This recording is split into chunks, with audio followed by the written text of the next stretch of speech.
ihe na-arụ maka idozi isi na-arụ na salon ebe a na-edozi isi. Anyị na-emekwa makeup ntecha ebe a na-etechasị ihe ntecha ndị Igbo na-akpọ makeup. Ebe m na-arụ ọrụ na Anisha Total Concept. Onwe onye nọ na Nigeria na-amara na-amụrụ ebe a na-akpọ Anisha. Onwe onye ọbụla nọ na Lagos steeti na-amara ebe a na-akpọ Anisha Total Concept. Ebe m na-arụ ọrụ bụ ezigbo mma and obi dị m ụtọ n'ebe m na-arụ ọrụ because na mụ amakwa ihe m na-eme.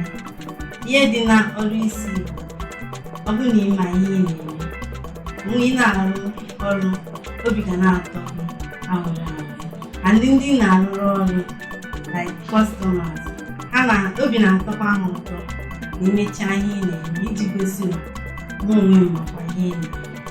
Anyị na-emegasị isi dị iche iche. Anyị na-eme nke a na-akpọ Ghana Ribbon ka a na-etinye n'isi, nke a na-akpọkwa attachment. Isi dị iche iche ka anyị na-eme, ma isi a na-akpọ short hair nwe ụdịrị isi anyị. Anyị na-emekwa wig dị iche n'iche, nke eji closure na-eme ma nke ejikwa frontal na-eme. Nweghị ụdịrị isi anyị anaghị. Ndị a na-emegasị isi anyị na-eme ma nwunye kọmishọna isi ma nwunye sinetọ, ha ncha niile na-abịa eme isi na-abịa na salon anyị na-eme isi. Ọ bụrụ ọsọ ndị enyi ka anyị na-eme isi, anyị na-emekwa ndị enyi isi na-emekwa ndị isi. Ọmụdụrụ mmadụ na ya adịghị isi ma ndị na-ejiri ego ụtọ ọbụla akpali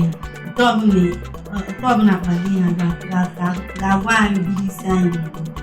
Aha dị iche iche ka a na-akpọgasị maka na ọ bụrụ enwechara obodo anyị na-aga na-egote dị isi na obodo ahụ nwechara aha a na-akpọ isi. Enwe nke a na-akpọ Vietnam, okwe nke a na-akpọ South America ahịa, anyị nwekwa nke a na-akpọ Indian ahịa, nwekwa nke a na-akpọ Peruvian ahịa. So ọ dịpendị ụdịrị isi